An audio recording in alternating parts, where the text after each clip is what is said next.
entertainment that inspires.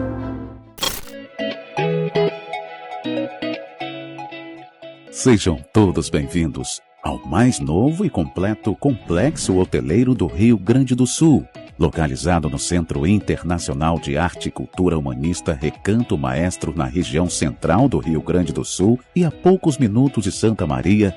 O Resort Termas Romanas e o Hotel Recanto Business Center revelam-se como escolha certeira para quem quer unir descanso em conexão com a natureza, revitalização da saúde para o bem-estar e aprimoramento dos próprios negócios. Convidamos você para conhecer de perto todos os detalhes dos empreendimentos.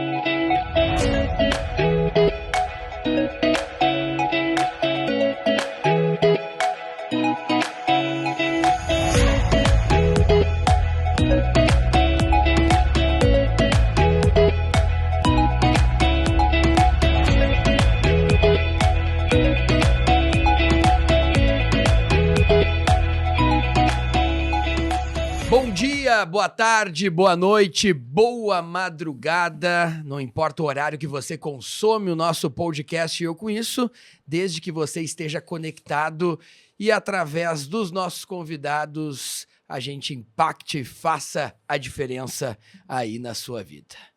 O convidado de hoje vem do Litoral Norte, pré-candidato a deputado estadual, também se destaca como conselheiro do Internacional, tendo atuado nas últimas gestões ao lado da presidência e tendo também participado ativamente da política do clube e nas decisões que impactam a vida do torcedor colorado. Além de tudo, quis o destino que ele, colorado, dono de um coração gigante como o estádio Beira-Rio, tenha proximidade, sim, familiar, com outro lado da cidade, lá no Maitá, antigamente Azenha, porque ele também pertence à família do atual presidente do Grêmio, Romildo Bolzan. Se por um lado a dupla Grenal, cada um tem um coração e pensa diferente, na política os elos se encontram. Com paixão brisolista, PDT no coração, inspirado também em Romildo, Bisol começa sua trajetória na política e se apresenta como pré-candidato a deputado estadual, tendo como principal representatividade os municípios do litoral norte aqui do estado do Rio Grande do Sul, como Tramandaí, Capão da Canoa, Torres e todas essas praias que o gaúcho está habituado a frequentar, principalmente nos meses de verão, mas que após a pandemia virou uma realidade. Muita gente foi morar lá e conseguiu desenvolver os seus negócios por lá. E para falar sobre tudo isso, nosso convidado é ele, José Olavo Bisol. E olha, Marcelo Damin, tenho certeza que vai ser um papo muito legal, porque é uma das figuras mais qualificadas que temos aqui no podcast para falar sobre política, negócios e futebol, porque ele participa ativamente destes temas que causam tanta paixão aqui no gaúcho e no brasileiro. Tudo bem, Damin? Bom dia, tudo boa jóia. tarde, mais boa uma noite. vez, um prazer enorme estar aqui e na presença dessa figura carismática aí que a gente já estava, para quem não sabe, a gente já estava uma meia hora de resenha aqui, já falamos um pouquinho de política, bastante de futebol, corneta, já falamos de vida pessoal aqui. Vai ser legal esse bate-papo. Seja bem-vindo aí, Bisol. Bisol, seja bem-vindo ao podcast Eu Com Isso. Só antes quero mandar um abraço a todas as rádios que também retransmitem, um abraço especial lá para o Bienor, da Rádio Chiru, que coloca o programa nas quintas-feiras, para o João Paulo Brum, da Rádio Líder de São Borja. A Rádio Chiru fica em Frederico Westphalen, mas no FM 104.1 atinge 90 municípios aqui da região. A todas as rádios do interior, Rádio Integração na região central, Rádio Guaíba, que exibe trechos também do nosso programa, Rádio São Jerônimo, do nosso vice-prefeito Julião, que também coloca o programa por lá. Enfim, as rádios que também são nossas parceiras e que ajudam a disseminar esse programa. Bisol, bom dia, boa tarde, boa noite, boa madrugada. Tudo bem contigo? Tudo bem? Bom dia, boa tarde, boa madrugada. Feliz de estar aqui. Primeiro, parabenizar vocês aí pela inovação, muito bacana nesses dias corridos que a gente tem, ter um podcast falando de variedades e trazendo figuras da política ou de outros ambientes é muito legal. E cumprimentar também aquele que nos escutam agora, né, a todos os horários, mas agradecer acima de tudo aí o convite de ti, amigo Voltaire, da mim, está aqui também, para a gente falar dessas variedades da vida, encontros, desencontros e falar um pouco deste momento também que a gente vive, que é um momento desafiador aí de estar pré-candidato num momento difícil da política, né, polarizada aí entre esquerda, direita, e a gente colocando nesse processo aí para fazer uma representação no estado do Rio Grande do Sul. Para quem ainda não te conhece, Bisol, a tua trajetória lá no início, tá te conhecendo agora como pré-candidato, como a política entra na tua vida? Tem a ver com o Romildo Bolzan ou o Romildo vem no meio dessa trajetória? O Romildo acho que vem no meio dessa trajetória, eu acho que é muito mais... A política eu acho que está dentro da gente, de querer fazer diferente, de querer estar envolvido nos ambientes, de tentar contribuir de alguma forma ou de outra. Eu acho que o que despertou em mim estar na política foi a minha formação jurídica. Uhum. Lá no litoral, a gente sempre com muita dificuldade de poder estudar, porque na minha época não tinha faculdade próxima, eu morava em Tramandaí, então a gente tinha que se deslocar para Ubra Torres, que era a faculdade mais próxima, e ali a gente tinha que conviver com muitas pessoas, porque o ônibus era pinga-pinga, né? Ia parando, pegando todas as cidades, e ali tu ia convivendo com os problemas das cidades do litoral norte. E aí ter a formação jurídica também, ter a noção do direito social em si, e quando eu comecei a passar por aquela fase, para quem estudou direito, sabe que a gente passa por uma fase que é a fase de tu prestar serviço jurídico para a comunidade local. E como a gente não tinha isso em Tramandaí, tinha que fazer em Torres, era uma disciplina que tu tinha que fazer na comunidade mais carente em Torres. E naquela oportunidade começou a me abrir um pouco os olhos assim, da dificuldade que as pessoas tinham de entender os direitos mínimos. Por exemplo, saber que tem um PROCON no seu município, saber que tem a Defensoria Pública, Ministério Público, seus direitos básicos. E naquela oportunidade me despertou, e foi até um projeto piloto da faculdade, que era trazer aquele serviço jurídico para Tramandaí com monitoramento de um professor também. E aí a gente começou com alguns alunos da minha cidade ali também, tinha bastante alunos que saíam de Tramandaí, a gente trouxe esse serviço jurídico para a camada mais desfavorável de Tramandaí, e isso foi repercutindo ali para a nossa região. Então isso eu acho que foi um início de enxergar que eu poderia contribuir com a minha formação jurídica de alguma forma ou de outra para o social. Mas quis o destino que eu ficasse muito tempo, eu passei no vestibular, entrei na faculdade e fiquei o tempo inteiro no fórum, trabalhando no Poder Judiciário, até me formar e eu ser convidado também para ser assessor de juiz de direito, em primeiro grau, fórum lá de Tramandaí. E isso me deixava um pouco, vamos dizer assim, enquanto tu tá no Poder Judiciário e tu é assessor de juiz, tu acaba fazendo as minutas, os pareceres para o juiz, e como a cidade é pequena, tu acaba julgando muita gente, passa muita gente por aquele gabinete da gente. Então eu tinha, por essa minha profissão, eu tinha que me afastar dos relacionamentos sociais, claro, por vezes. Para ter uma isenção. Uma isenção, não vai estar julgando um ato de um prefeito, de um vereador, de um empresário da cidade, e eu estar no mesmo ambiente social, tirando foto e tal. Então, isso acaba tinha uma limitação na minha atuação, que tinha essa vontade de fazer mais, de estar na sociedade. E aí, do nada, assim, depois de ter uns 4 anos de assessoria da juíza, a doutora Milene, que para mim foi um laboratório muito bom trabalhar no fórum, eu acabei saindo organizado para abrir um escritório de advocacia. E aí foi onde deslanchou, né? O escritório de advocacia foi... eu enxergava o escritório de advocacia, a minha redenção... tem muita dificuldade financeira no início para te poder se estabelecer com nome, know-how, enfim. Claro. Mas eu sabia também que eu teria a capacidade de estar em todos os ambientes.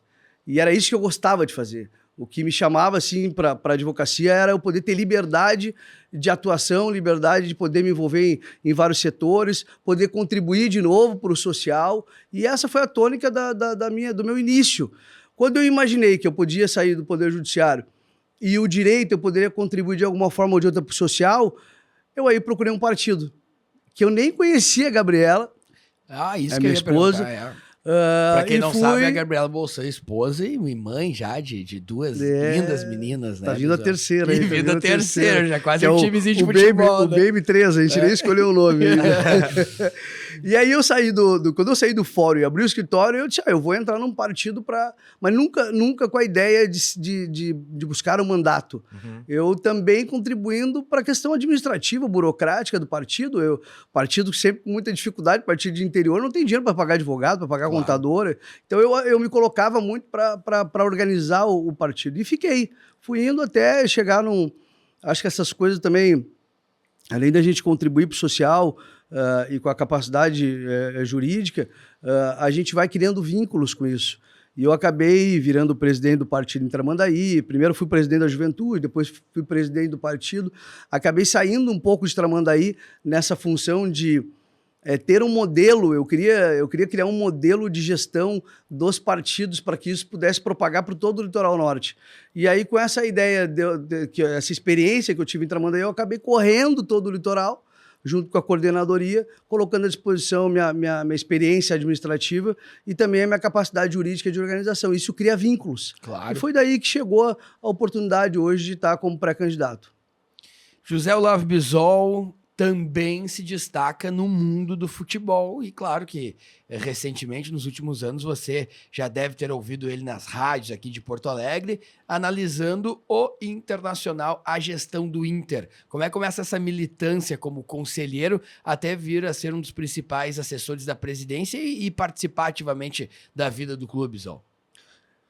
Isso foi, eu sempre, né, por questão de família, meu pai, meu Dindo, que hoje mora lá, o Roberto, que mora em Santa Catarina, sempre eu tive essa paixão pelo Inter. Mas também eu nunca tive uma atuação assim, principalmente em jogos, família mais modesta, sair do litoral, sempre era uma dificuldade naquela época, mais novo, para vir, era tudo muito caro, né? Imagina pegar carro, vir a Porto Alegre, sei lá, quando tinha uns 7, 8, 9 anos. Então sempre era um evento quando conseguia vir, né? Então eu vim, na verdade, a minha infância eu vinha a poucos jogos, mas acompanhava muito, consumia muito as coisas do Internacional. E aí um dia, acho que foi em Capão da Canoa, me convidaram para aqueles eventos de verão, assim, de um movimento político do Internacional, e eu fui. Tinha alguns, o Vieira da Cunha, que é cunhado do Romildo, é tio da minha esposa, o Vieira também é conselheiro do Inter, aí me convidaram para ir nesse evento, e eu fui conhecer algumas pessoas, e os caras convidaram, olha, a gente faz toda semana um evento em Porto Alegre e tal, e eu comecei... ia sozinha, as pessoas me perguntam, né? Como é que tentou na política do Internacional? Eu pegava meu carro e ia sozinho, chegava lá num movimento político e dizia, sou do litoral aqui, quem sabe vamos levar para lá pro litoral também, vamos fazer uma confraria do movimento lá no litoral. E assim eu fui me desenvolvendo naquele ambiente político. E acabou que na primeira vez que eu concorri ao conselho não entrei, na segunda eu já entrei, que foi na gestão já do Marcelo Medeiros, na primeira gestão do Marcelo, e a partir dali eu comecei eu não imaginava que de conselheiro eleito eu já entraria na gestão do Internacional. Então, eu te diria assim, foi muito mais por um convite vindo do movimento, nem foi do Vieira na época, mas foi do movimento que o Vieira participava, pelas relações familiares. Eu imaginei que eu já teria alguém conhecido para falar sobre futebol, mas daí para frente foi uma vivência de clube totalmente diferente do que ser torcedor. E o que... Tu tava certo dia em casa, descansando, dormindo, como é que a esposa, Gabriela? Tava deitado lá, abraçado na Gabriela e pensou assim, acho que estamos com um pouco problema aqui, né? Quem sabe eu aceito o convite do Marcelo Medeiros e pego um probleminha um pouco maior. E ela disse... Isso, amor, traz mais um pouco de problema pra casa, vai lá e aceita. Porque que bomba, né? Tu assumiu ali numa situação onde o Inter tá vivendo uma das piores fases da história, né? Não, faz tempo que eu não vi o Inter numa fase tão ruim. E aí tu decidiu, vou aceitar. Mais ou menos isso. E essas coisas da vida, né? Aquilo que a gente é movido de desafios, né? Eu não imaginava que enfrentaria tantos desafios assim na vida. E assim, a gente fala de desafios, evidentemente não está se supervalorizando isso, não é isso? Tem pessoas que passam por vários desafios de vida, Mas se tu não tiver um fechamento em casa, uma família que tenha esse entendimento do quanto isso é importante para a gente também, as pessoas precisam, os relacionamentos, né, precisam se conhecer, o quanto aquilo é importante para outra pessoa, para que a gente possa ter liberdade um para o outro. E ela entendeu que aquele momento era um chamamento. O Marcelo, nunca vou me esquecer, o Marcelo, na beira da praia, em Xangri-Lá, nós estávamos lá, era aniversário da minha guriazinha, até na beira da praia a gente estava, e o Marcelo me chamou, estava passando ele e a esposa dele, estava lá, eu, o Romildo, todo mundo, e ele, segunda-feira, vai lá no Inter. Vou. Dá uma passadinha. Daí eu disse, qual é a agenda? Não, vai lá. Te dá um presente. Aí eu fui lá, era, sei lá, 8, 9 da manhã, aí ele, quero que tu te convidar aí para ser meu assessor. Eu fiquei impactado, assim, porque para mim, eu quando entro em algo, eu quero entrar para fazer, para dar resultado, para dar, mergulhar. E para mim também tinha essa questão, família, morar no interior, no litoral, para vir aqui, as coisas podem acontecer numa velocidade que talvez eu não esteja aqui naquele momento. E eu fiquei com receio e disse pro Marcelo, eu disse, mas o que tu precisa? Deu Marcelo, não, eu preciso de alguém que tenha trânsito dentro do Conselho Deliberativo, alguém que se comunique bem e que possa fazer, às vezes, a representação do Internacional nos meios de comunicação. E aí eu nunca vou me esquecer, né, porque eu acho que são esses valores que a gente traz também da questão da política partidária. Eu, como fui eleito por um movimento político, eu disse, presidente, estou lisonjeado pelo convite, mas eu preciso conversar com o meu movimento, porque, afinal de contas, o mandato eu reconheço. Não tem essas organizações que nem é partido e tal, mas eu, por uma cultura de entender que fui eleito pelo movimento, eu preciso da autorização do movimento. E ele me deu uma puteada, ele disse, amanhã de manhã é o máximo que eu vou te esperar. Aí eu disse, não, tá bem. Aí logo falei, tivemos uma reunião do movimento, expliquei, o pessoal achou que era interessante a gente formar novos quadros de dirigente, ter a experiência do clube e poder contribuir. Né? Então foi bastante gratificante. Olha, a oportunidade que o Marcelo me deu lá, embora um momento extremamente difícil da gente tentar compor, que era uma saída da segunda divisão, que era tudo ou nada, investir tudo que podia investir no clube para poder sair da segunda divisão, ainda tinha um ambiente político que não é diferente do que a gente está vivendo hoje, ou muito pior a engenharia política que a gente hoje tem que construir no Internacional. E quais eram as tuas principais atribuições naquela função, Bisol? Onde o Bisol contribuía mais naquela função ali ao lado do presidente? Nós temos pautas ordinárias e pautas que são extraordinárias do Conselho Deliberativo. Pautas de apresentação do futebol, planejamento, orçamento, apresentação de contas, enfim. A minha atribuição maior era a preparação dessas reuniões. Porque eu tinha que transitar com os movimentos que faziam parte da base da gestão do Marcelo, mas também a gente tinha que transitar com os outros movimentos para a gente poder compor e, às vezes, demonstrar para eles alguma situação, apresentar o que a gente apresentaria publicamente dentro do Conselho Deliberativo, mas, vamos dizer assim, criar um ambiente tranquilo também para que, se eventualmente tivessem dúvida, a gente pudesse sanar antes de levar para uma reunião com preconceito, daqui a pouco os caras votar contra ou criar um ambiente desfavorável. Sim. Então, a gente fazia com que a pauta que fosse apresentada naquela reunião, ela pudesse transitar com antecedência em todos os movimentos, e eu tinha o papel de diálogo. Esse era o papel fundamental. Saber ouvir e ter diálogo, ter trânsito com todo mundo e ter paciência, né? Porque cada um com as suas reivindicações, a gente não pode estar apaixonado por aquilo que a gente convive, com um bloco que a gente convive, mas também sabendo entender o que os outros movimentos têm como pauta prioritária e tentar convergir para poder distensionar aquele ambiente político.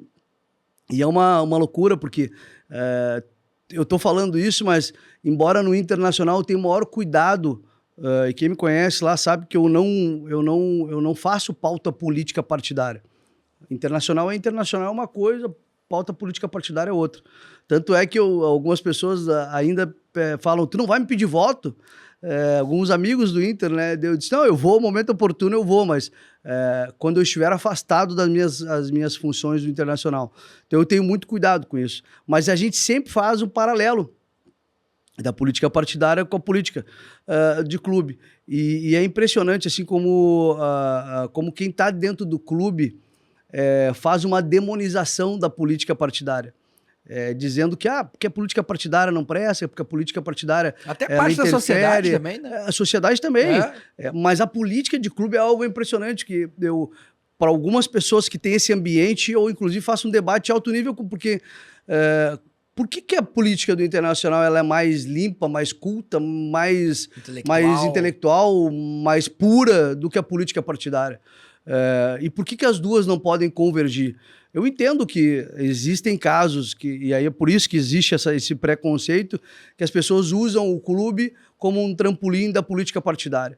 Mas nós tínhamos um case, um exemplo até pouco tempo atrás, e eu falo com muita tranquilidade sobre isso, que é o caso do Romildo, que agora que caiu para a segunda divisão, para alguns nada mais presta.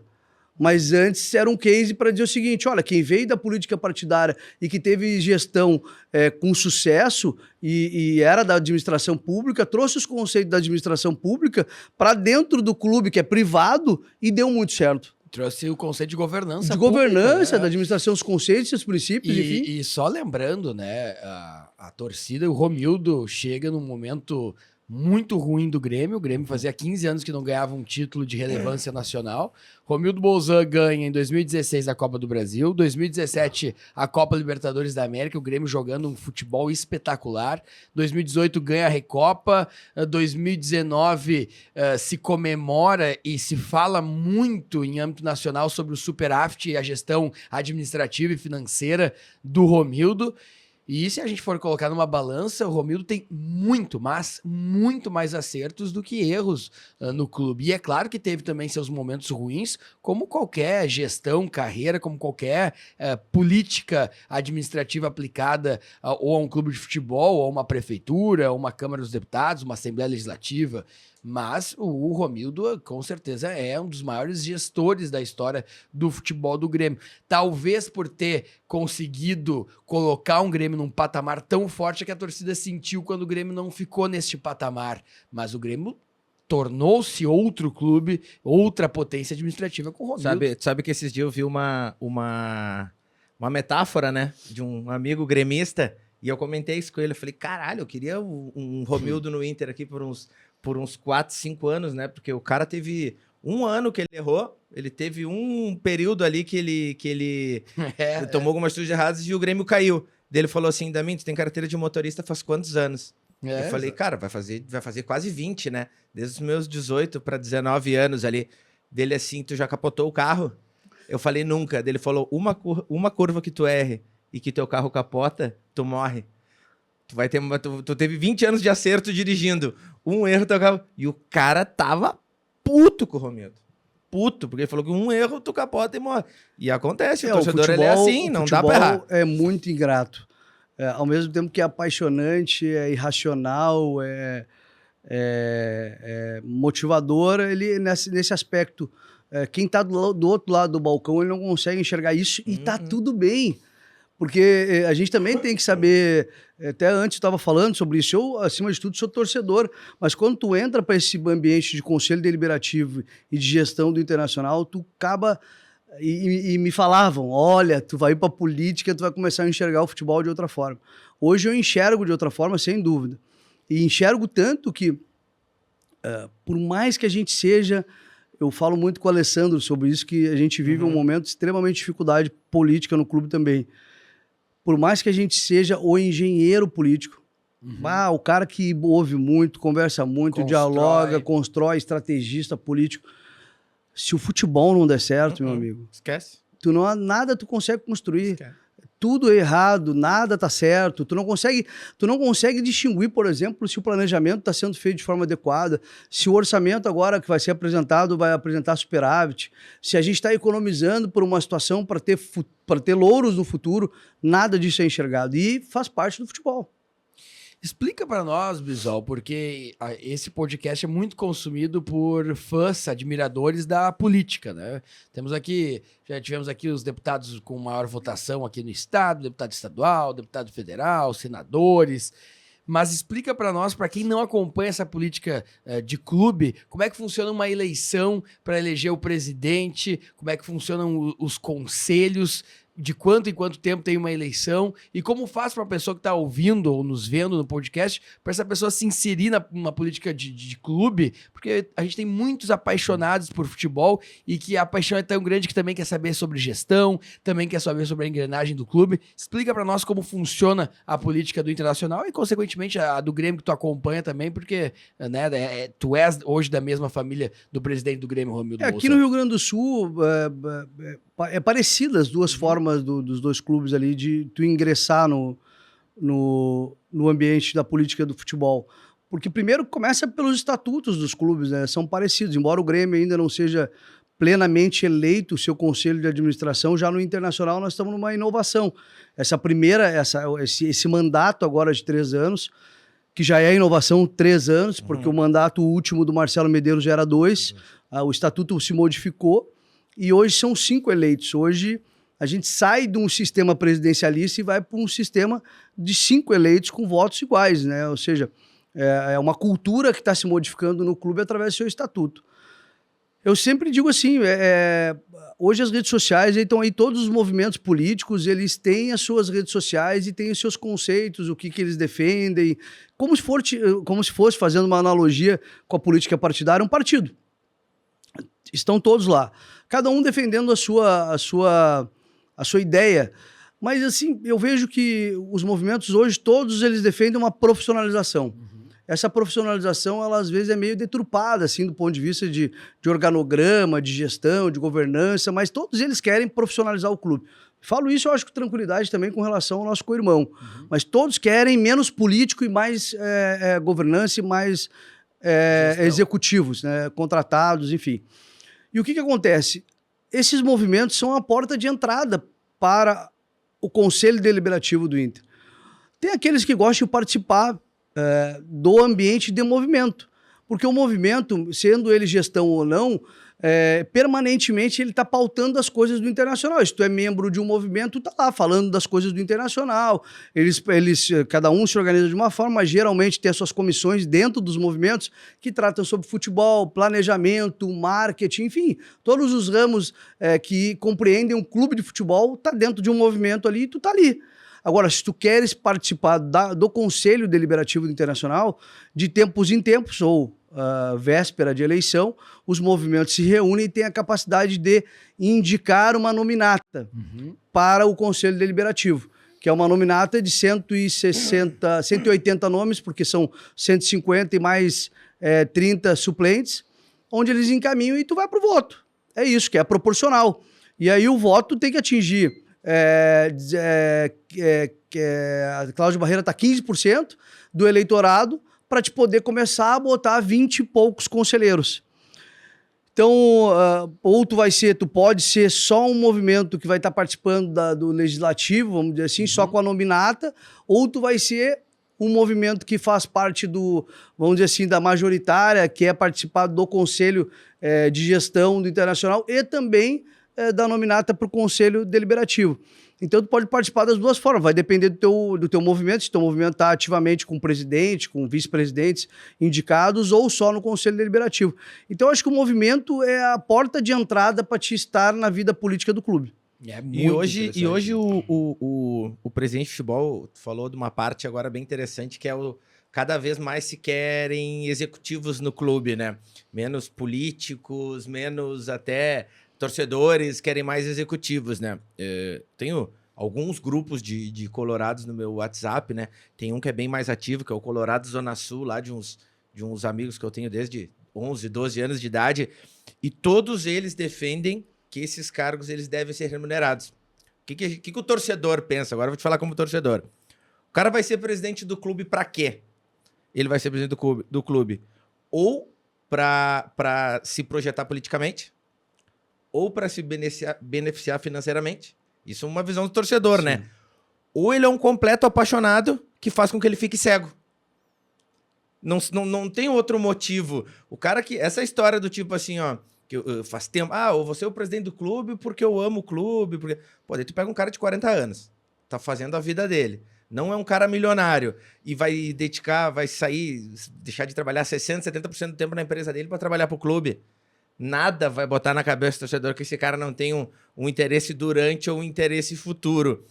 Se faz algum trabalho interno no Inter, se fez pelo menos algum trabalho interno no Inter, para que isso seja modificado, ou vai continuar assim? Porque, pega, por exemplo, o Voltaire. Voltaire, 30 anos, buscando o espaço dele, trabalhando, firmado na FAMURS. Aí ele pega e 60% do tempo dele, ele larga a FAMURS para fazer um trabalho de graça pro clube. Para mim, não, bruxo. Não cabe isso, entendeu? O torcedor ele já não aceita mais esse tipo de coisa. Algum benefício tem. Você está se fazendo alguma coisa para se mudar isso ou vai continuar do jeito o que tá? que eu vou te dizer? É um ambiente, é uma cultura. É uma cultura aplicada no clube de futebol que é preciso dizer que não se muda da noite para o dia. Olha, mudar os processos internos do clube, eles estão enraizados e a gente imagina que as coisas podem se modificar com uma velocidade que, na verdade, são pessoas que estão ali há muito tempo, que têm a paixão envolvida e não é a razão. A gente brinca, o futebol é a paixão e a política é a razão, né?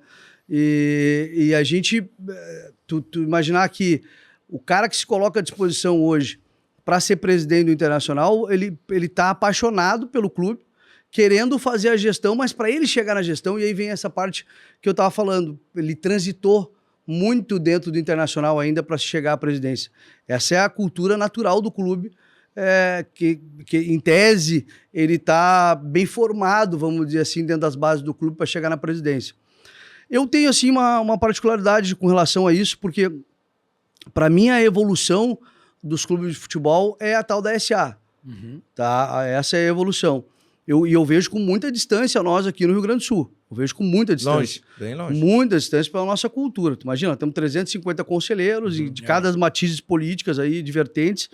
Tu travar esse debate hoje de tu largar o teu clube, porque é assim, então, se tu largar o teu clube na mão de um terceiro que não tem paixão, é quase uma privatização do clube. Exato, quase uma privatização do clube. Tu tem 50 e poucos deputados para tocar o estado e o clube 350 conselheiros. Vai entender isso? Explica isso, Valdir. Tu entende mais que eu. Então, tu imagina a engenharia que tem que fazer para tudo isso. E não, e 350 com ramificações. Tipo, vamos dizer assim que nós lá temos 4, 5 bancadas defendendo os seus projetos. Então, tu imagina, eu tenho dificuldade hoje de imaginar que a gente possa parar para pensar em remunerar presidente de futebol e dirigente. Uma coisa é o executivo. Uma coisa é o cara nascido na política do clube e virar executivo do clube. Eu ainda não consigo dissociar isso, embora aqui, podemos falar também aqui no Grêmio. O Grêmio tem uma situação que aí vem o resultado, né? Quando o resultado de campo funciona, ninguém enxerga mais nada do ponto de vista, aí tá tudo bem. Mas o próprio, cito aqui o Carlos Amodeu, por exemplo. O Carlos Amodeu é CEO do Grêmio, meu amigo, mas ele vem oriundo da política do Grêmio.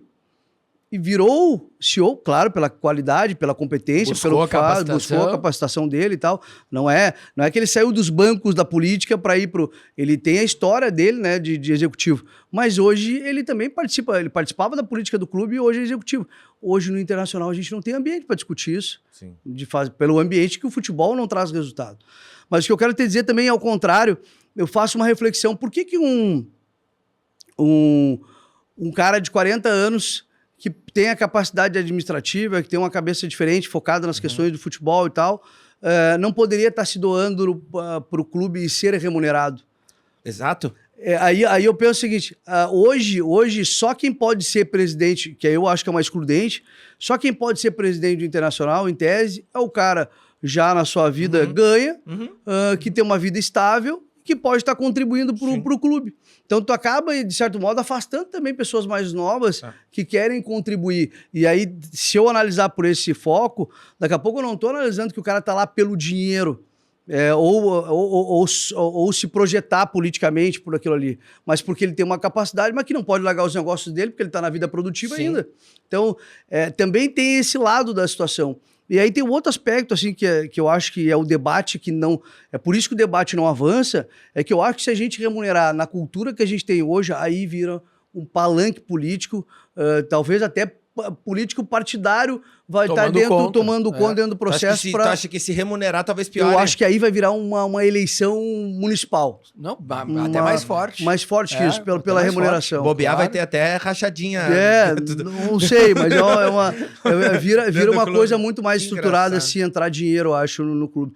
Eu digo com a cultura que a gente tem hoje. Porque tu pega, por exemplo, que nem lá no Palmeiras, é nítido, escarrado, que a presidente do Palmeiras é torcedora, ama o clube, mas ela nunca escondeu de ninguém que a situação dela lá é financeira total. E a empresa dela, depois que ela assumiu o Palmeiras lá, explodiu. Por que não pode? Pode, né? Daqui um pouco pega dá um exemplo de um cara rico aqui, o Argenta, um Grendene lá no Grêmio. Pra esse cara assumir o clube, pra empresa dele vai ser bom, pro clube vai ser bom também, entendeu? Esse tipo de coisa. Mas agora... Mas essa coisa se confunde, né, da minha. Eu fico pensando assim, ó. Agora, recentemente, lá, o eu queria o som da presidente do Inter. foi o Ibrahimovic, que é o Abramovich. dono, O Abramovich.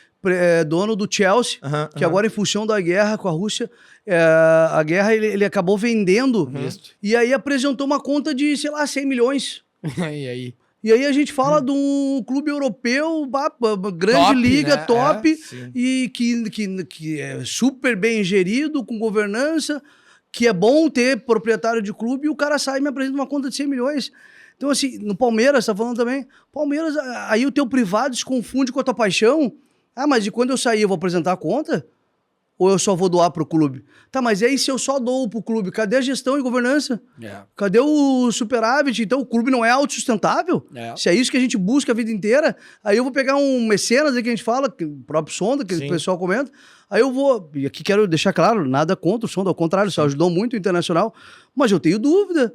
Se o cara entra lá na condição de paixão, daqui a pouco o cara tá lá investindo na categoria de base, aí os deles só que vão jogar depois. Como é que se mistura essa questão de investimento? E os jogadores dele vão e técnica e depois, paixão. Aí daqui a pouco eu saí, briguei com a política do clube, daqui a conta. Tá, mas que gestão é essa? Sim. Naquele momento era tudo lindo, maravilhoso. Enquanto eu tava lá, eu tava aplicando dinheiro. Mas era bom ou era ruim? Enquanto eu aplico dinheiro, eu não preciso investir em marketing, eu não preciso trazer mais sócios, eu não preciso trazer o clube mais rentabilidade. Sabe? É uma coisa... Eu acho que o som tá só ganhando essa aí. Essa né? Ninguém dá nada. Toma aqui 50 milhões. Né? Tá um pouquinho, né? O cara trabalha pra caralho lá. Não. Você tá ouvindo no Spotify também o podcast Eu Com Isso, José Olavo Bisol, pré-candidato a deputado estadual, já foi também assessor da presidência do Inter, conselheiro do Inter, advogado, e tem essa característica, quis a vida...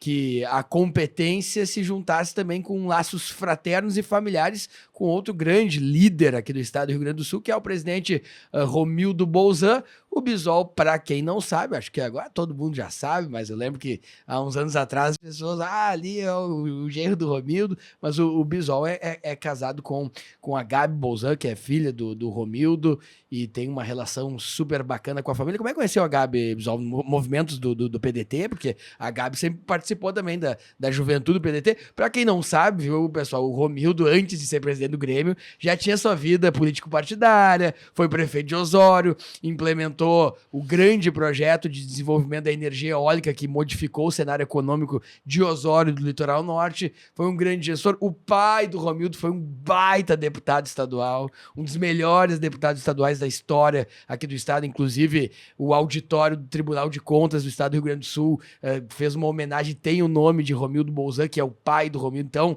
essa cultura familiar da política vem há muito tempo, ela não nasceu no Grêmio, como muita gente pensa, o Romildo quer usar o Grêmio para se projetar. Pelo contrário, o Grêmio que usou a experiência de governança pública do Romildo. Houve uma troca muito boa para a gestão. Mas como é que entra a família Bolzan? Eu nem sei se o Bisol, nunca combinei com ele, gosta de falar nisso, porque o Bisol tem a sua própria história, né? Ele tem a sua estreia, não tá aqui porque ele casou com a filha do Romildo, muito longe disso. Bom, basta você ouvir 3, 4 minutos da qualidade do Bisol em comunicar e a propriedade com que ele diz os temas. Mas é interessante, as pessoas gostam também de saber, né, Bisol? Acho que tem essa compreensão também. Vocês são né? casados faz quanto tempo? Como é que conheceu? Como é que vem a Nem era família? presidente do Grêmio. Eu acho que foi até na juventude do partido. Não, também não. Não? Para ver, curiosidades, né? Porque, na verdade, eu, naquela naquela longa viagem de Tramandaí a Torres durante a faculdade. 1 hora de viagem. A gente ia conversando com muita gente, fazendo amizades, porque, como eu disse, pegava gente de todos os lugares ali, né? Mas de Tramandaí, eu já conhecia, mas não era meu amigo, mas se tornou meu amigo, o primo do Romildo, que é o meu sócio hoje, o Lucas Bolzan. Sim. E foi meu colega de aula também, e conhecemos outras pessoas juntos ali e tal. E naquele período da faculdade a gente conviveu intensamente. Foi ali que eu conheci a Gabriela, através do meu sócio hoje, Lucas, que é primo do Romildo, primo em segundo grau, da minha esposa, Gabriela. Isso há quantos anos atrás? Isso, cara, 2005 ali, 2004, eu acho. 17, 18 anos atrás. E foi ali. Aí naquelas funções de... pessoal de Tramandaí sai para fazer festa em Osório. Normal. O pessoal de Osório vai pro verão, vai para as festas do litoral. E a gente acabou se conhecendo. Na verdade, a gente se conheceu no inverno, na beira da praia. Conheceram na SAT lá em Tramandaí, não? Por mais que eu esteja hoje com esse shape aqui, eu surfava na época. Surfava na época, né? Então eu conheci a Gabriela na beira da praia no inverno, em que ela, com as amigas dela, eu tava com meus amigos, surfava e tal. Aí nos apresentaram, o Lucas me apresentou, e ali foi a primeira vez tomando um chimarrão na beira da praia. Nos conhecemos. E eu acho que o pai da Gabriela já era... Estava no primeiro mandato como prefeito em Osório, uma coisa assim. E aí, dali, a gente começou a conversar e naquela época nem WhatsApp tinha. Nem tinha WhatsApp, era o Messenger. O MSN, o MSN. E a gente começou a conversar, mas a Gabriela não morava no litoral. Ela estava estudando em Porto Alegre. Estava estudando... Estava no Leonardo da Vinci, eu acho. E depois iniciou PUC. E eu fiz a minha vida toda sempre no litoral. Então a gente, numa das festas, nos convidaram de novo, a gente acabou ficando, depois se separou de novo, porque ela vinha para Porto Alegre. Enfim, foi aqueles encontros e desencontros que até ela da juventude, de vir para Porto Alegre, ela para lá e tal. Até que a gente, quando ela voltou, se formou, a gente começou a namorar mesmo, ela já estudando na PUC aqui em Porto Alegre, onde a gente começou a namorar mais sério. Eu vim a casar, foi em 2015 eu casei. E aí foi onde a gente foi morar em Osório. Na verdade, eu morei a minha vida inteira em Tramandaí. Então, eu sou bicuíra, que nem dizem, né? Então, minha vida inteira foi em Tramandaí e acabei indo morar em Osório. Então, e o meu escritório hoje, né, é com o Lucas, que foi meu colega a vida inteira na faculdade. Foi quando eu conheci a Gabriela. Então, foi através dele que eu conheci e as nossas relações foram... Tu vê, né? E aí a política veio depois, com a juventude, mas nunca em função... do Romildo, e tu me perguntasse isso, eu falo isso com muita naturalidade, já em outros lugares perguntaram, e agora com a política partidária, as pessoas, principalmente lá no litoral, né, mas tu é candidato, a pergunta não é tão direta, mas eles querem deixar assim, mas claro. É porque tu tá apadrinhado pelo Romildo, e aí eu sempre digo com muita naturalidade, na verdade eu tenho orgulho de fazer parte da família, pelo orgulho da história que o Romildo tem. Porque antes de... É bem isso que precisa ser dito, né? E às vezes as pessoas não se dão conta. Muito antes de estar no processo de clube, de política do clube, o Romildo já vinha militando. O Romildo tem uma história. O Romildo foi vereador lá, vereador mais novo de Osório, mais jovem de Osório. O Romildo foi presidente da AGM, o Movimento Municipalista Independente do... Imagina... foi prefeito, foi presidente estadual do partido e renunciou à presidência estadual do partido para hoje estar no Grêmio. Então, assim, tá tudo bem que o Romildo fala isso com muita propriedade, tá tudo bem que o ambiente do futebol ele é diferente porque é muita paixão. Mas não queiram apagar a minha história. Não queiram que eu deixe de lado tudo que eu construí, inclusive para me dar estatura política para hoje estar no futebol. Então não façam, e aí volta, não façam da política uma demonização e não façam da política de clube como uma política melhor, mais limpa, mais linda, mais intelectual do que todas as outras. Não é assim que se funciona. Não se exclui os processos. Não dá para se apagar o que foi feito na vida para te estar exclusivamente no ambiente que tu está hoje. E aí, quando a gente fala hoje, eu digo nas rádios lá que participo, eu tenho muito orgulho pela história que o Romildo fez, pela trajetória, pela família linda que tem, pela forma de tratar a coisa pública, pela forma de gerir, pelos valores que tem a família. Então, eu tenho muita tranquilidade, mas eu tenho a minha história. Eu também construí uma trajetória. Eu, antes também de ser do ambiente político, eu tive que estudar, passei dificuldades, me formei. Hoje eu tenho, com tranquilidade, é um dos maiores, não falo isso com nenhum tipo de soberba, porque as pessoas me conhecem, mas eu tranquilamente é um dos maiores escritórios, se não o maior escritório do Litoral Norte, é o nosso, meu e do meu sócio Lucas. eu construí a minha vida privada para hoje estar como buscando um mandato. Então eu tenho muita tranquilidade para dizer que, paralelo a tudo isso, e muito orgulhoso da família, de tudo que o Romildo contribuiu, eu também tenho a minha história para contribuir. Falando nisso, hoje é 4 de abril, esse programa ele é exibido dia 5, gravamos na segunda-feira, inclusive quis o destino, né? Aniversário do Internacional, hoje 4 de abril, né? Uma data super importante para os colorados, né? Super importante para o Bisol. A gente vinha tentando alinhar as agendas, não é fácil uma agenda também de pré-candidato, mais as atribuições privadas do Bisol, mais com a nossa agenda, mas quis o destino que no dia do aniversário do Internacional o Bisol estivesse aqui gravando este podcast. Hoje, 4 de abril, o Romildo Bolzan será pré-candidato ao governo do estado ou ainda precisa haver algumas definições dentro do clube, dentro do partido? O que uma pessoa tão próxima, de forma familiar do Romildo, como é o caso do Bisol, pode dizer para todos que têm também essa expectativa de ver o atual presidente do Grêmio, Romildo Bolzan, como pré-candidato ao governo do estado pelo PDT? Vamos fazer que nem as grandes emissoras, né? Depois do intervalo. Depois do intervalo.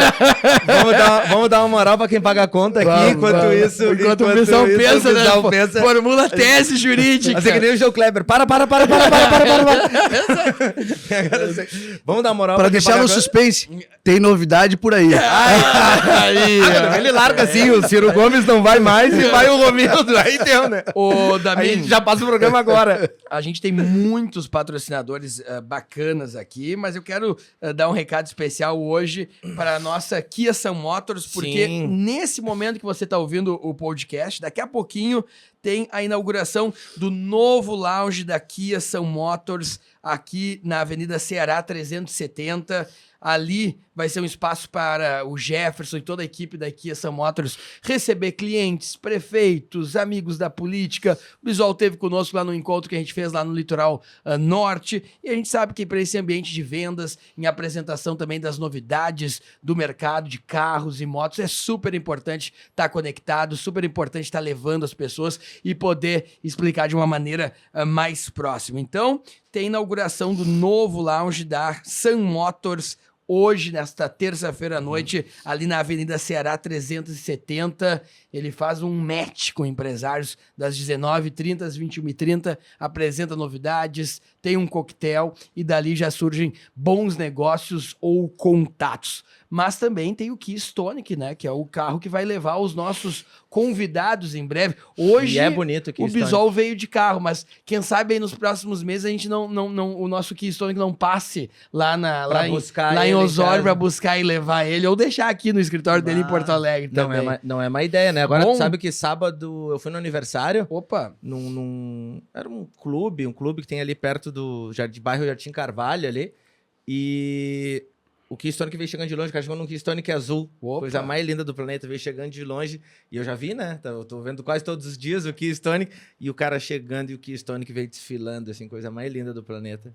Tá lindo mesmo, cara. Sucesso absoluto. Nossa. O Keystonic. Boas promoções lá com o Jefferson na Avenida Ceará 370 ou na Avenida Ipiranga, na Kia Sun Motors, que é a nossa parceira. O Jefferson tá botando tudo lá, né? Tem um estúdio lá, ele tem agora um lounge. Tem a loja que é gigante e tem espaço para botar mais coisa lá ainda.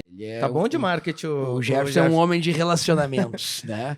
Poderia até ir para política, mas ele disse aqui para nós que não vai. Tem um outro detalhe que a gente vai deixar como dica para você já se programar também para o feriado de Páscoa. Não é o caso do Bisol, porque o Bisol agora é agenda atrás de agenda, tem que estar perto das bases, das lideranças. Mas se você tem uma vida um pouco mais tranquila e consegue ter finais de semana, a gente vai deixar uma dica para você aqui no Resort Termas Romanas, em Restinga Seca, na região central. Olha, é um baita local para você ir com a sua família. Ainda tem poucas vagas para o feriado de Páscoa. Aqui na tela tá passando o WhatsApp e o Instagram do Termas Romanas. A gente esteve lá, né, Marcelo Damin? É muito bacana. São águas medicinais. Como a água ela vem carregada de enxofre e ali é uma propriedade descoberta de água salgada, né, que tem todo um estudo medicinal de relaxamento. São águas salgadas. E você relaxa, você tem praticamente ali um ambiente de spa. Até o roupãozinho branco, né? Você coloca e pra ali... se sentir rico. Se você... Se sentir rico de roupão. Se você quiser deixar o seu celular, se desconectar um pouco com o mundo lá fora e se reconectar muitas vezes com a família, que é um problema que a gente tem na sociedade atual, que a gente quer cuidar de tudo e às vezes acaba esquecendo de cuidar quem mais precisa... Você vai lá no Resort Termas Romanas, fica em Restinga Seca. Um abraço aí pro nosso Roberto Argenta, pra Jaque também, que toca as operações de lá. E a gente manda um abraço também pro Paulinho Salerno, prefeito de Restinga Seca, que é um grande anfitrião do Termas Romanas. Inclusive vai fazer uma série de eventos por lá da FAMURS para apresentar aos prefeitos, à sociedade. Mas vale muito a pena, né? Restaurantes qualificados dentro. Tem um pacote que você acerta e você não precisa se preocupar em gastar com alimentação, já vem tudo Café, incluso. almoço, janta, tudo É incluso. muito bom, Mas realmente. eu quero que tu fale do passeio do Dindim. Tem o Porque o Voltaire, ele tem 90 anos, né? O Voltaire, ele é um senhor, 5 horas da manhã, nas férias ele tá acordado lendo o jornal. Aí ele foi passear de Dindim. Aí ele postou a foto. Era ele o mais novo e o segundo mais novo tinha 87 anos. E ele adorou. Fez amizades e... E eu sou parceiro dos meus parceiros. A gente acabou de chegar aqui o próximo entrevistado, que a gente grava sempre na segunda-feira, que é o Zeca Honorato, que é um grande marqueteiro, um dos maiores publicitários aqui do Rio Grande do Sul. O Zeca, que na última campanha para o Senado, fez a campanha do Luiz Carlos Reis. Ele foi tão craque que ele praticamente não deixava o Reis falar para dizer que o Reis só trabalhava, o Reis não falava. E fez aquela votação histórica ao Senado.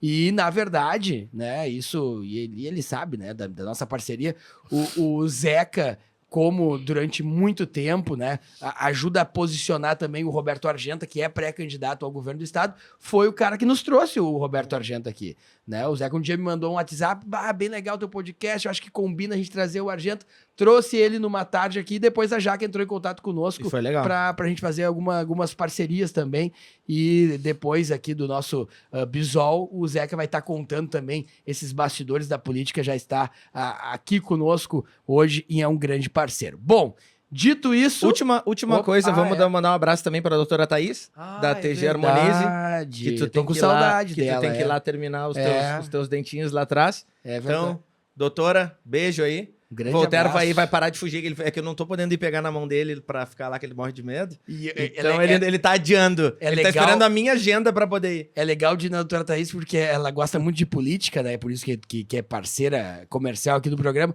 Só que aí quando tu vai no dentista, tu só ouve, né? E ela tem uma ligação mais à direita, assim, né? E ela fala, e aí eu quero contra-argumentar, não consigo, rapaz, porque ela me deixa de boca aberta ali. Então eu só concordo com ela, né? Acho que por isso que ela gosta tanto de mim, que eu só concordo. Mas, claro, um beijão pra ela, né? A gente brinca por aqui. E a Soma, Companhia Imobiliária, É verdade. tava lembrando, o Bisol tava falando que quando Vai ter que comprar se as filhas vierem estudar na PUC, na URGS, ou pode também, tem boas faculdades no Litoral Norte, mas se quiserem ter uma base aqui em Porto Alegre, podem ir vendo, né? E a Gabriela, ela só não conseguiu te trazer pro casamento antes, quando ela fazia PUC ainda, porque a Soma Companhia Imobiliária ainda não existia, né? Senão ela já tinha comprado um apartamento aqui, já tinha te trazido pra cá. E agora também para as filhas, quando vierem estudar em Porto Alegre, eu acho que quando tu ganhar as eleições agora também para deputado estadual, vai ser muito melhor tu ter um imóvel aqui, aconchegante, para trazer a família, receber os filhos, do que tu ficar alugando, pegando Mas eu nem tô pensando em faculdade das gurias ainda, que são 3. Mas já vai fazendo a poupança, viu? Porque vai. Então, Soma Companhia Imobiliária, melhor imobiliário de Porto Alegre. O Zeca também aí pros clientes dele aí, pros políticos que ele tá assessorando. Os amigos do golfe, né? Pode indicar a Soma aí pros amigos. O Zeca é o Tiger Woods dos Pampas. Tem uns imóveis bons ali próximo do Country Club ali, é bom pro pessoal. Então esse é o... Vamos- E tá vindo mais. Vamos então direto ao ponto. Bom, o Bisol é pré-candidato a deputado estadual, já contou aqui a sua história, né? Como conselheiro do Inter, como um membro forte da direção do Internacional, da presidência do clube. Mas o Bisol tá dentro da família do Romildo Bolzan. É casado com a Gabriela, que é filha do Romildo, debate política, vai ser o candidato do PDT no Litoral Norte, é o pré-candidato a deputado que o partido vai colocar suas fichas no Litoral Norte, né? A gente sabe que a eleição de deputado estadual é valorizado as regiões e também muito respeitado isso dentro de alguns partidos, e ele é o cara do litoral. Tá dentro da casa do Romildo e por estar dentro da casa do Romildo, é claro que tem umas informações privilegiadas. Afinal, Bisol, o Romildo Bolzan vai ser candidato ao governo do estado ou não? O que falta para acontecer isso nesse momento? Não vale muro.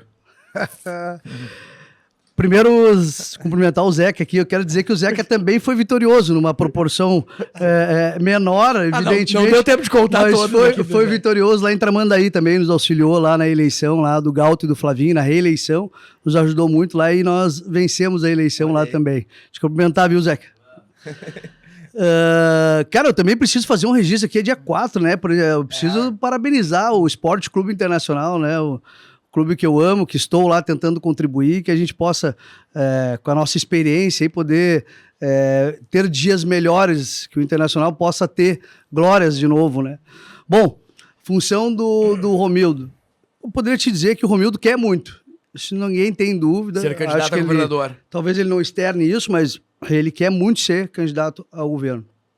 Ele sabe que a função do Grêmio tem uma dificuldade de hoje sair do clube em razão da função da segunda divisão. É um ano eleitoral no clube também, e aí, ano eleitoral, a gente sabe que tem que pelo menos deixar as pontas, vamos dizer, todas adequadas para não gerar nenhum problema. Porque imagina, se tu chega a sair de uma gestão na segunda divisão e tu não deixa o ambiente político do clube tranquilo, ou apaziguado, ou encaminhado, como é que tu vai fazer esse debate para o governo do estado, tendo uma situação permanentemente batendo na tua porta, que é o clube de futebol? Então, eu te diria hoje que o Romildo quer, o partido quer, diria que 99% dos militantes do PDT querem o Romildo. A estratégia maior do clube é que o Romildo, do PDT, é que o Romildo seja o nosso candidato ao governo, mas eu acho que essa semana agora, e na semana que vem, eu acho que ele deve se posicionar com relação a isso. Novidades nessa semana, então. Então vai ser candidato ao governo. E se não for ele, é quem? Não tem outro. Vieira da Cunha. É o Vieira, né? Vieira da Cunha. O Vieira se descompatibilizou do Ministério Público, mas eu acho. Olha aqui, ó, eu jogo todas as minhas fichas como o Romildo é pré-candidato ao governo do estado. O que precisa ajustar ali no Grêmio conforme estatuto, Bisol? Estatutariamente teria uma discussão de descompatibilização, mas o Grêmio não é uma figura pública, né? O Grêmio tem o seu estatuto interno, mas o Romildo tanto pode renunciar como licenciar do clube para poder ser para ser candidato ao governo. Então, eu sempre tenho muito cuidado para dizer, porque quando a gente construiu uma candidatura no Litoral Norte, a gente construiu uma candidatura, não é da noite para o dia. Está 2 anos sendo debatido lá, o próprio Voltaire sabe, várias vezes a gente já conversou sobre isso, e havia sempre uma expectativa de ter uma candidatura e a candidatura do Romildo, mas era independentemente disso. Independentemente de ter uma candidatura a majoritária, ou até mesmo da figura do Romildo. Mas óbvio que se tiver a figura do Romildo como representante da majoritária nossa, isso gera uma repercussão enorme para nós. Não só para a nossa militância, não para o Estado, mas também gera para a minha eleição também no litoral. Então, eu particularmente quero muito que isso aconteça. Sei que não é fácil, porque eu também consigo dimensionar isso, porque estou na gestão do Internacional e eu coloquei, embora também não tenha nada no nosso estatuto legal, do ponto de vista de ter que se descompatibilizar, mas a minha ideia é até final de abril também sair da gestão do Internacional para aí sim poder focar só na candidatura. E é uma dobrada forte, né? Ô, Bisol, o Romildo lá no litoral. O Romildo, sem dúvida, é uma das figuras mais conhecidas aqui do estado, e aí se a gente colocar os players que vão disputar o Palácio Piratini, que são pré-candidatos... Quer relacionar os nomes? Ainda mais forte. Posso relacionar aqui. Vou relacionar pelo último debate, aliás, o primeiro debate que a gente fez né? A gente deu esse pontapé inicial com um diálogo entre os pré-candidatos ao governo do estado. E tava bem legal. Quais foram os pré-candidatos que estiveram lá? O Heinz, pré-candidato do Progressistas, o Beto Albuquerque, pré-candidato do PSB, o Edgar Preto, pré-candidato pelo PT.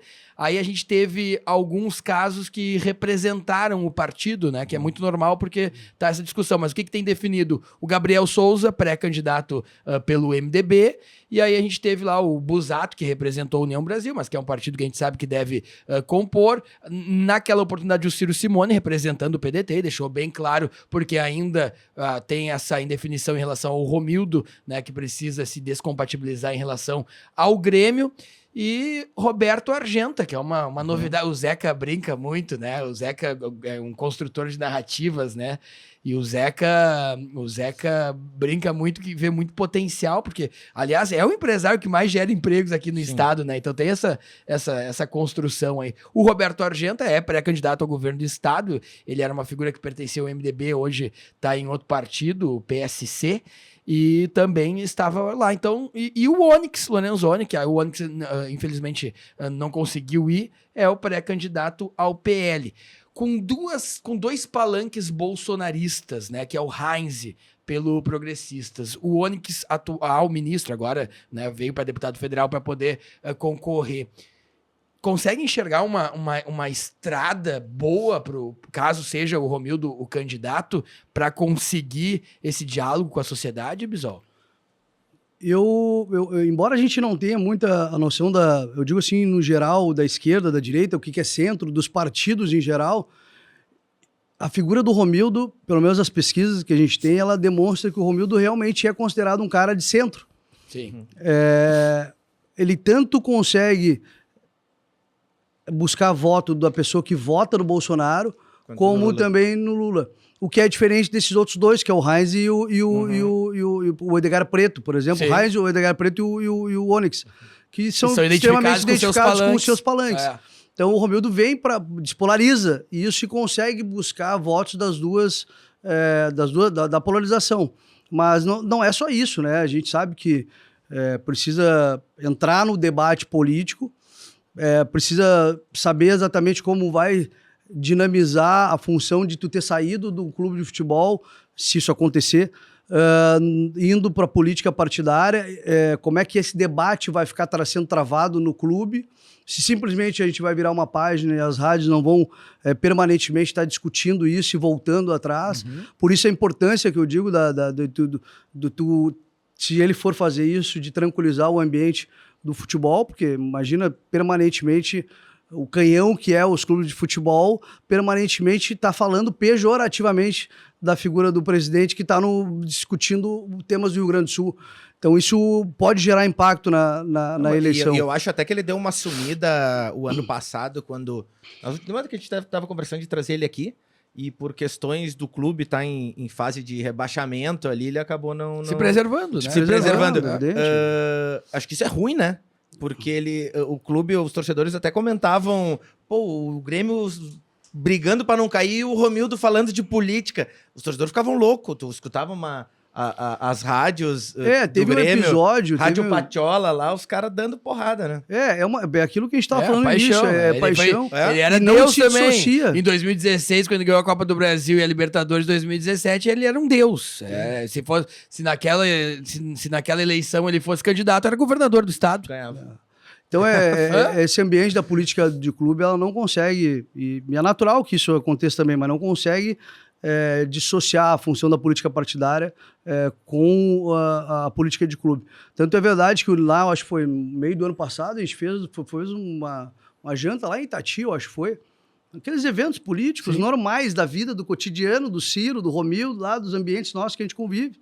E apareceu numa foto nossa, que eu coloquei no meu Twitter, mas o Romildo assim, atrás,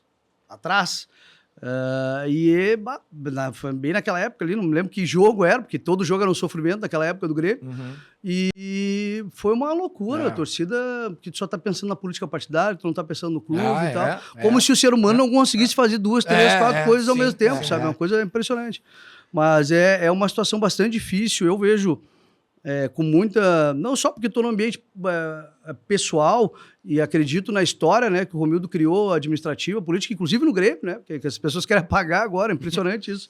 Mas eu vejo também pelo aspecto das pesquisas que a gente vem fazendo. O Romildo é muito viável, tem essa nuance, vamos dizer assim, de ele poder buscar dois ambientes nessa polarização que a gente está aqui. Ele, se for nosso candidato, certamente será um candidato com muita chegada. Eu acho que tem muita possibilidade, né? muito competitivo. E isso chama a atenção, né? Porque o fato de ser muito conhecido, as pessoas podem dizer, tem alguma rejeição aqui, mas é melhor tu ser muito conhecido como uma rejeição do que tu ser inexpressivo no cenário, né? Sim. E vai ser interessante, realmente. É uma eleição muito aberta. Depois, no outro episódio, a gente vai entender. O Zeca vem estudando muito aí as eleições, né? Até porque trabalha com marketing político, e a gente vai entender. Mas eu vejo um cenário muito aberto aqui no Rio Grande do Sul, né, pessoal? Muito aberto, muito aberto. Principalmente que quando a gente imagina também que da parte do Bolsonaro vai ter 2 palanques. Pois eu olho assim, o Onyx com teto, que vai atingir um número de eleitorado que não vai ultrapassar o que a gente imagina ali, dos 15%, talvez, que é o que ele tem hoje. O Edgar Preto, da mesma forma, vai ter uma limitação. Eu acho que tem um bom ambiente para uma terceira, que a gente chama de terceira via aí, mas para despolarizar... Por uma via que não seja da polarização, né? Que não seja da polarização, e a gente, claro, por estar no ambiente político, eu acho que o Romildo conseguiria entrar bem nesse processo. Há alguma chance, na tua opinião, do PDT, caso tenha o nome do Romildo, conseguir coligar com o PSB, do Beto Albuquerque, ou algum diálogo com o PT? Isso vem também do próprio presidente nacional, Lupe, que vê no Rio Grande do Sul uma grande chance do PDT ser governo do estado, ou esse cenário ele deve se aprofundar mais num segundo turno?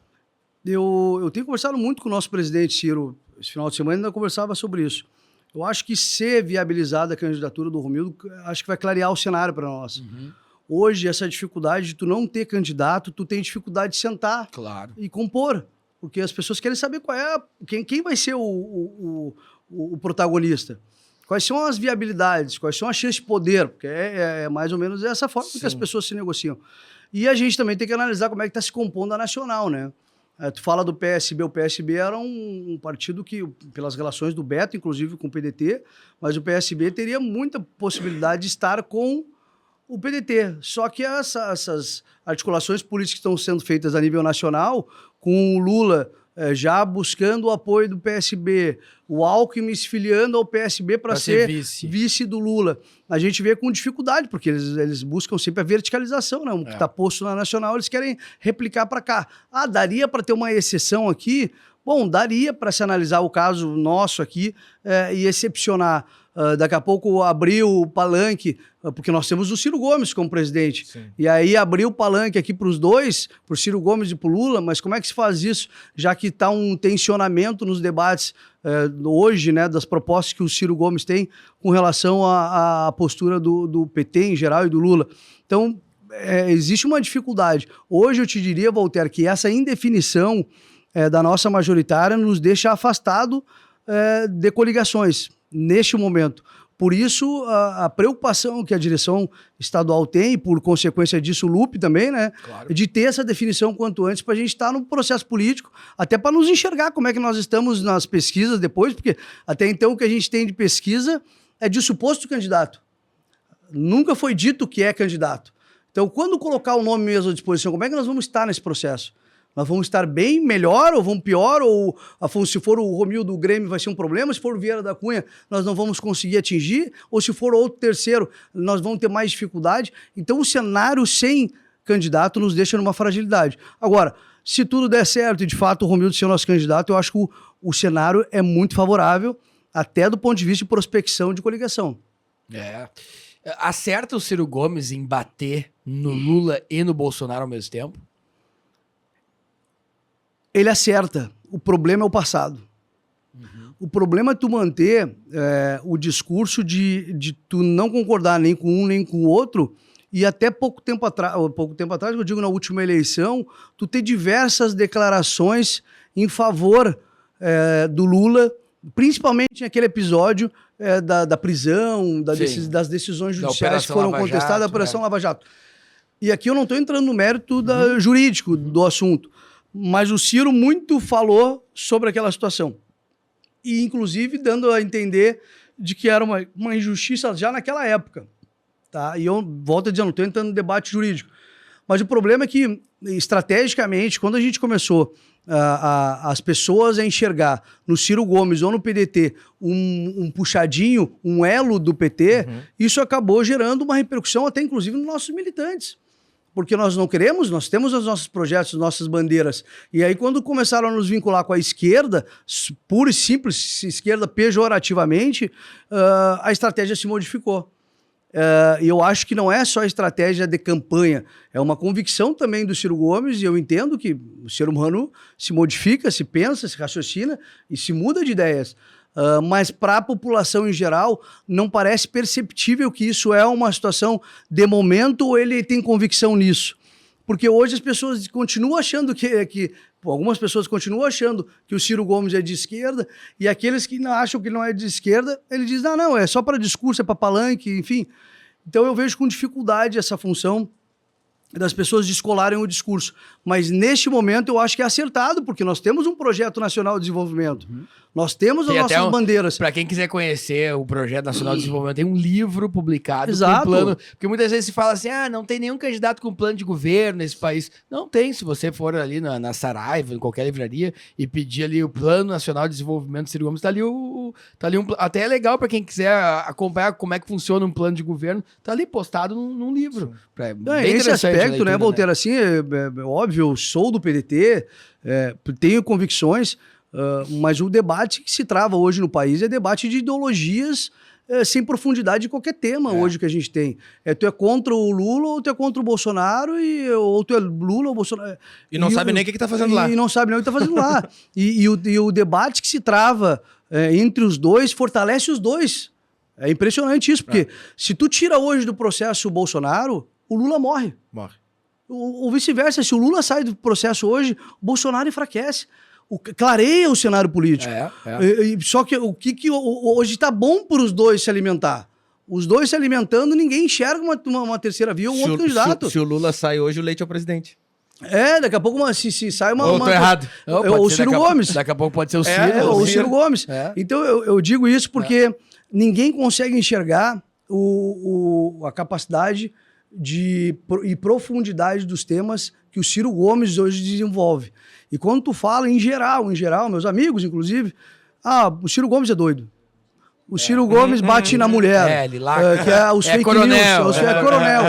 Mas, cara, o cara, que nem tu disseste, esse cara tem um livro que ele se propõe a dizer o que quer fazer pro nosso país. E tem um detalhe da política de fortalecimento da industrialização brasileira que tem no livro do Ciro Gomes. Aliás, fica uma dica de leitura. Aliás, leiam mais. Acho que a sociedade tá lendo muito pouco, né? E tem um detalhe que é o fortalecimento da indústria, né? Vamos pegar aqui no Rio Grande do Sul, né? Produtores de soja. Tá? Que é uma realidade, né? A gente tem aquela narrativa, o agro forte, o agro que está sustentando a economia.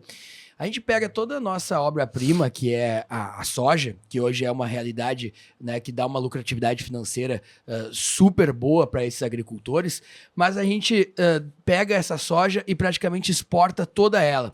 A gente, aí o Zé Conorato tem uma plantação de soja. Ele vai lá e gera 6 empregos, que são os peão dele ali, que ajudam na máquina, que ajudam a colher.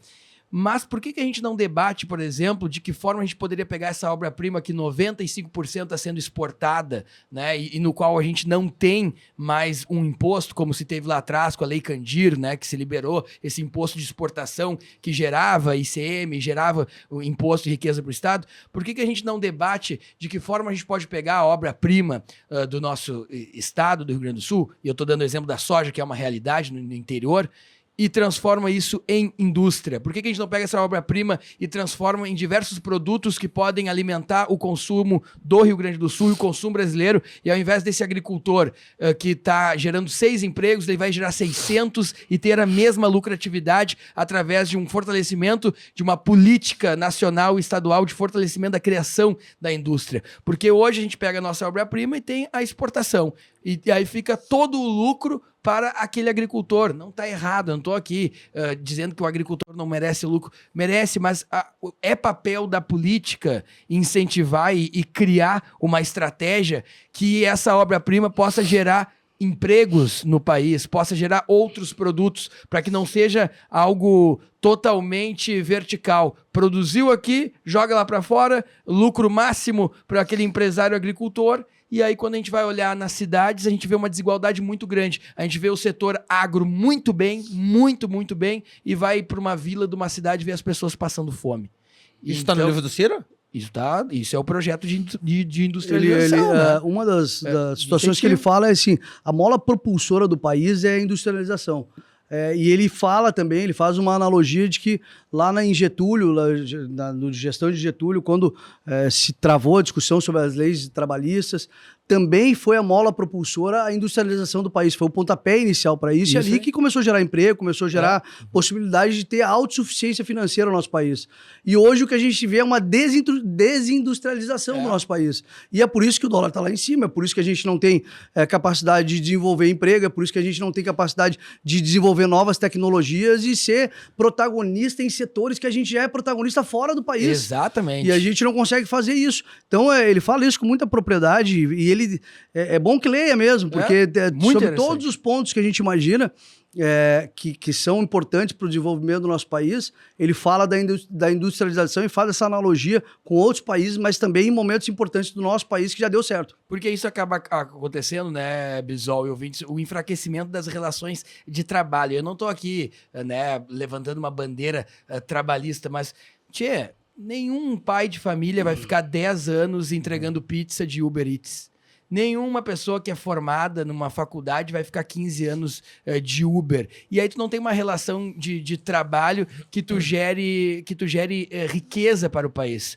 A gente está tendo um processo de uberização, de geração de desgaste ao trabalhador. Esse trabalhador, como não tem uma contribuição formal, não gera riqueza para o país, gera um cansaço para esse trabalhador e gera uma falsa aparência. Ou seja, nós estamos enriquecendo uma empresa como a Uber através da nossa mão de obra de pessoas que muitas vezes são qualificadas numa universidade, e esse dinheiro não fica aqui, não gera emprego, e realmente essa organização das relações de trabalho está completamente desorganizada no nosso país. E é um debate que precisa ser colocado. A gente precisa falar mais de ideias e de fatos que estão impactando a nossa vida e parar um pouco de pegar uma bandeira verde e amarela, uma bandeira vermelha, achando que política é isso, né? Então, esse debate, essa agenda o Ciro traz, essa agenda o próprio Eduardo Leite traz da sua agenda. E é uma agenda que a gente precisa colocar em debate, porque senão a gente vai botar uma cerquinha no Parcão e botar os verde e amarelo ali, e outra na Redenção e botar a turma dos vermelhos para lá. E a sociedade civil organizada precisa evoluir, né? Subir a sua regra. José Olavo Bisol, olha que papo, hein? Poderia ir muito tempo. Dá pra ficar mais um pouco, né? Mas eu nem falei de pré-candidatura. Né? Tem que falar. Não, e agora é até o que eu ia perguntar agora. Exatamente. Mas não pode fazer campanha, né, Zeca? Não pode, né, Zeca?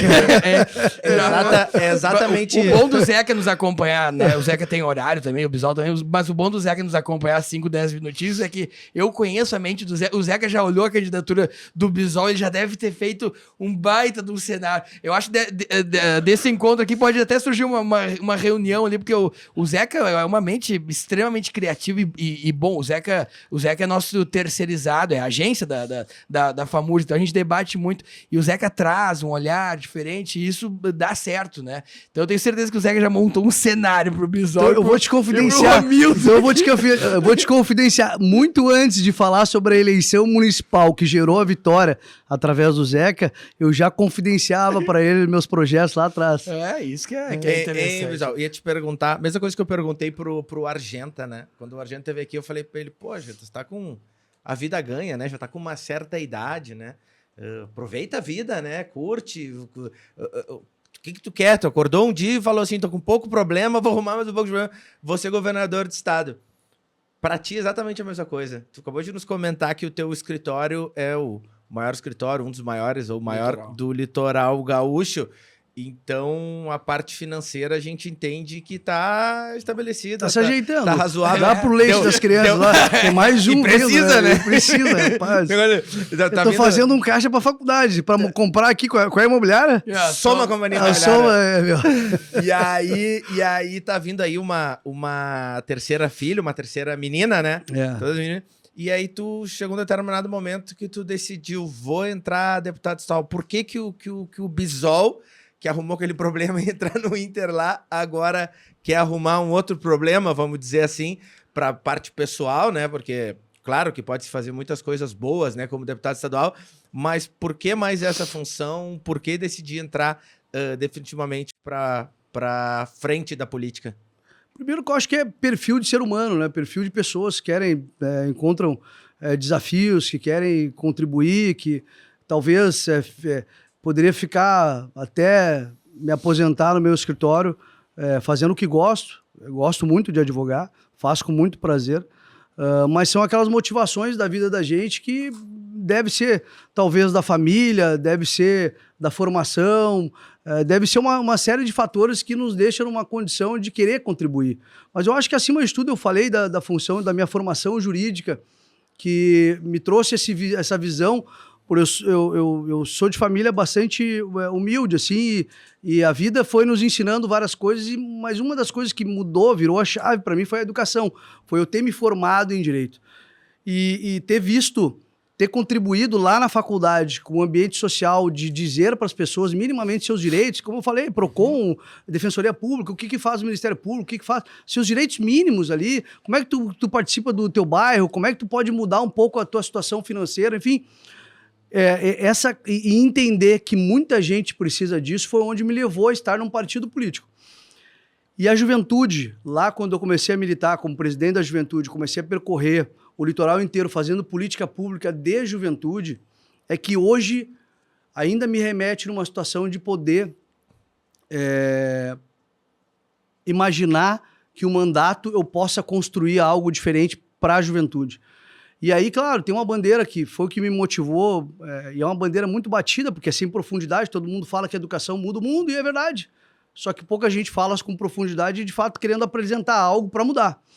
E a educação, no meu caso, me tocou, mudou, me fez hoje estar aqui conversando com os senhores, mas eu acho que essa foi a motivação de eu querer sair do meu escritório, de tentar contribuir, seja para a educação, seja para o trabalhador, que são as nossas bandeiras, mas também imaginando que hoje o estado do Rio Grande do Sul precisa de mudanças profundas e isso está sendo feito. Concordo com algumas, discordo de outras, mas que a gente precisa ter, sim, novas lideranças. E aí, quando a gente fala sobre isso, quando qualquer roda de churrasco, aí a gente fala amigos próximos, mas o que tu quer fazer na política? Por que tu não fica no teu escritório, tá com mais um filho e tal? Aí eu devolvo a pergunta. Eu digo, mas tu queres quem para governar o teu país, teu estado, teu município, tua região? Se tu queres que todas as pessoas que tu confie estejam nos teus relacionamentos, na vida privada, cuidando da família, quem serão as pessoas que vão estar administrando? Aí tem aquela máxima, né? Da omissão dos bons, os maus tomam conta. Tava pensando com essa frase. Não existe cadeira vazia. Não existe cadeira vazia, política não existe. Mas, cara, o que a gente está criando hoje dessa nova geração, eu completei 40 anos agora, aqui nós somos praticamente da mesma geração. O Voltaire é que é mais novinho aí, né? Não, o Voltaire ele tem 68, tu que não sabe. O Voltaire... Mas se nós estamos no nosso ambiente familiar todos os dias dizendo que a política é isso, que a política é ruim, que a política é pejorativa, e que de fato estar na política é um desafio enorme, porque tu acaba, se não tiver um fechamento da família mesmo, isso gera grande repercussão, porque tu abre mão de convivências para estar hoje na política. Nós hoje estamos fadados a estar construindo uma nova geração que não vai estar nem aí para esse processo. E quem é que vai estar? É a política antiga? É a velha política? A gente já tem milhões de jovens brasileiros na categoria chamado nem, que não quer nem trabalhar e nem estudar, imagina, interessado na política, né? Mas a compensação gostam de pedir que tá louco, né? A gente tem uma geração de brasileiros jovens sustentados pelos avós. Tu sabe que eu converso muito com meu sócio é muito estudioso, né? Eu não consigo mais estudar. O Bolsonaro? Eu leio, o Lucas, tá fazendo doutorado agora. E ele é muito dedicado, fez mestrado e tal. E segundo a gente faz uns debates filosóficos no escritório lá, eu e ele com muita mais profundidade, porque a academia te traz essa função de sair da zona de conforto. E aí eu disse para ele, cara, chama atenção porque o perfil das pessoas que estão nas academias hoje, estão estudando, elas não contribuem para o público. Exato, não consegue furar a bolha, né? E aí, assim, não, elas estão na bolha e talvez até estão construindo coisas legais, estão pensando no mundo, mas eu não vejo essas pessoas que estão estudando muito, porque hoje a geração, ela está estudando mais.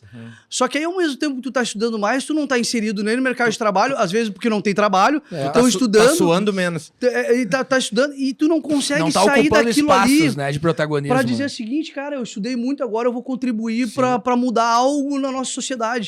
Parece que eu brinco com ele, que é muita cultura, muito estudo, mas é pra ti, individual. É o time que toca e não chuta pro gol. Sabe, isso é uma curiosidade que eu tenho, porque teria que ter mais paralelos até, inclusive, das pessoas que estão, eu falo em universidades públicas, que possam desenvolver projetos paralelos, assim, eu estou estudando, estou contribuindo, estou entendendo, mas eu também, paralelo a isso, eu estou contribuindo pro social. Eu acho que a gente tem detalhes na educação aqui do Estado que precisam ser debatidos, né? E eu falo com muita tranquilidade porque o partido do Brizola representa o Brizola, que foi governador do Rio Grande do Sul, governador do Rio de Janeiro.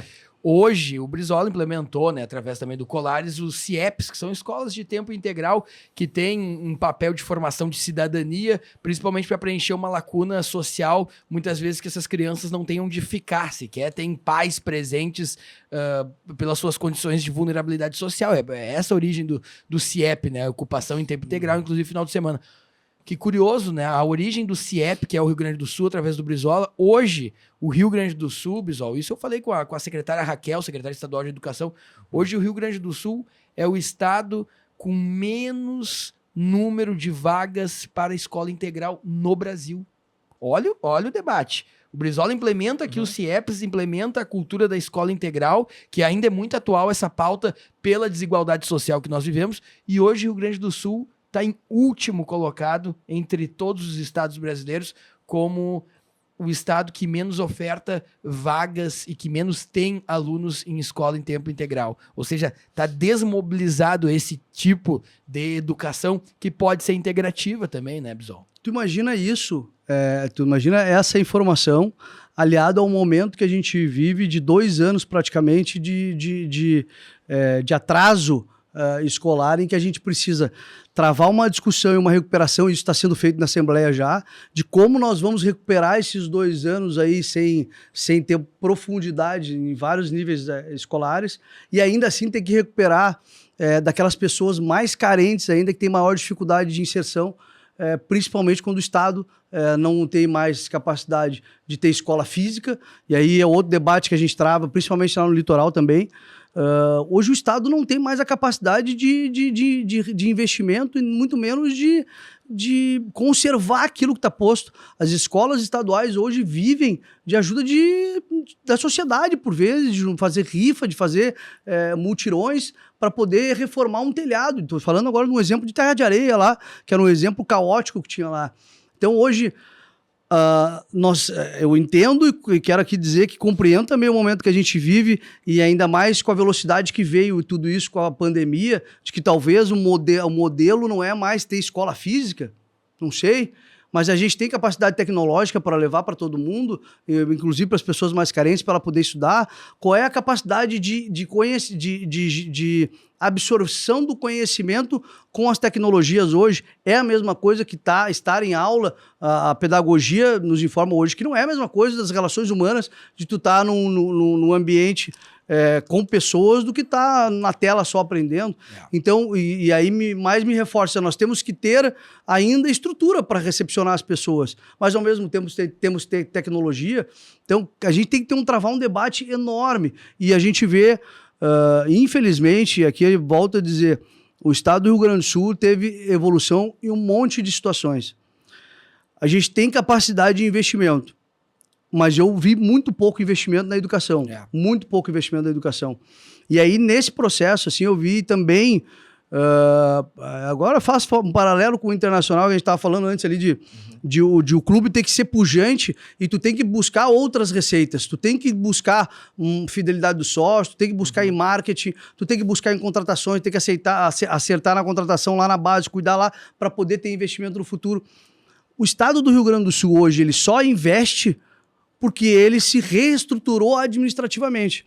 Eu consigo fazer uma analogia, nós tiramos de uns para hoje estar investindo. É uma política, eu nem discuto.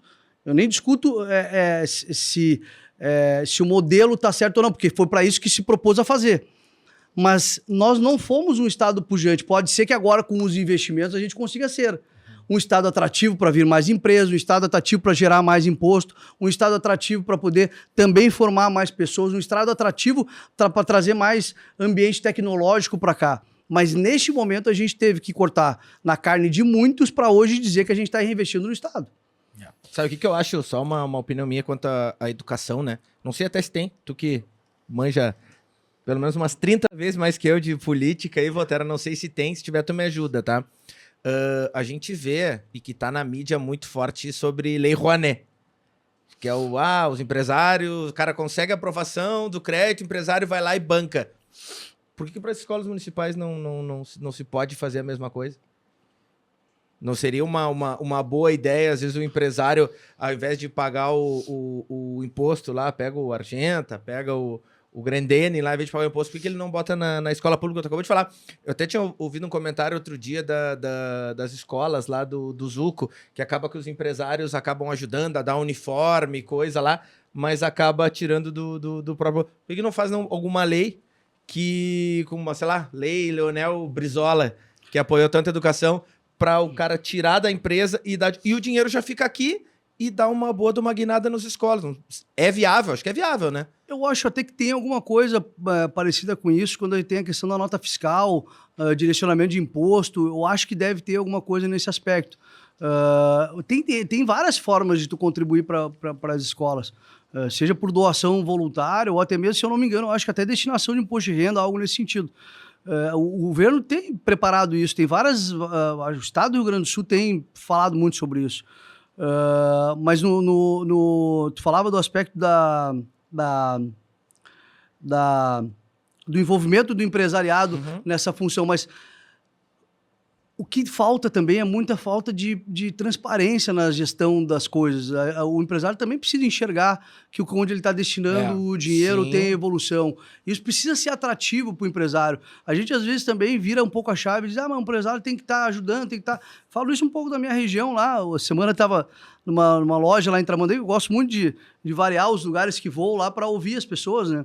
E aí estava falando, olha, eu gostaria muito de contribuir mais, mas eu não enxergo o público também fazendo para tornar turística a cidade, para tornar mais atrativo. E aí, quando não me chamam para o debate, também eu me sinto desobrigado de querer contribuir. Então, eu acho que a gente precisa chamar mais... Eu falo muito dos conselhos dos municípios que tem os conselhos estaduais também, chamar mais os empresários para conversar, debater, dar a devida responsabilidade também. E não bater só na porta dele na hora que ele precisa de dinheiro. Bota dinheiro aqui porque é um programa que tem prazo para terminar e que ele não enxergue, por exemplo, que ele está destinando algo para o social. Então, acho que tem um grande debate aí pela frente. José Olavo Bisol, pré-candidato a deputado estadual, encerrando aqui a sua entrevista. Já passamos, inclusive, dos acréscimos. Papo realmente muito bom. Você acompanha no nosso canal no YouTube, você acompanha no Spotify, você acompanha também diversas rádios do interior. Alô, Litoral Norte, um abraço para a Rádio Horizonte, um abraço para o meu amigo Jairo Murlick e para o Rubenir Fernandes, que também reproduzem esse programa. Vou negociar lá com o Rubenir para colocar num sábado de manhã, um domingo de manhã, para as pessoas irem ouvindo com atenção. E te mando o link lá, Bisol, para tu poder ouvir lá na 95.7. Aí o Bisol vai, para refletir, ele vai entrar no carro dele, bota no carro, sai para dar uma voltinha com as filhas, vai se ouvindo lá. Já vou mandar um abraço, aproveitar lá para a Rádio Horizonte, para todas as rádios do litoral. Eu sei que o programa de vocês passa em várias rádios aí, então mandar um abraço aí para todas as pessoas aí que vão estar nos ouvindo. E na sessão abraço, tem 2 abraços aqui para mandar, que são pessoas ligadas aqui ao Bisol.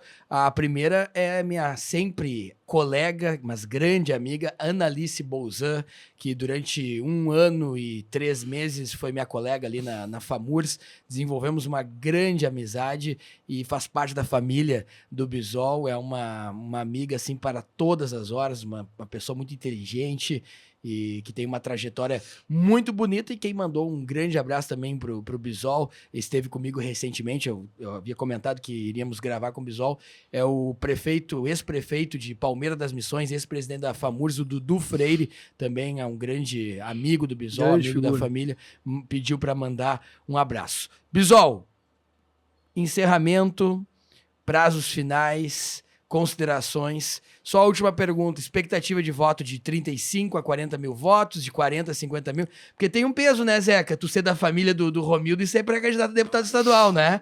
Tem um coeficiente aí subjetivo, né?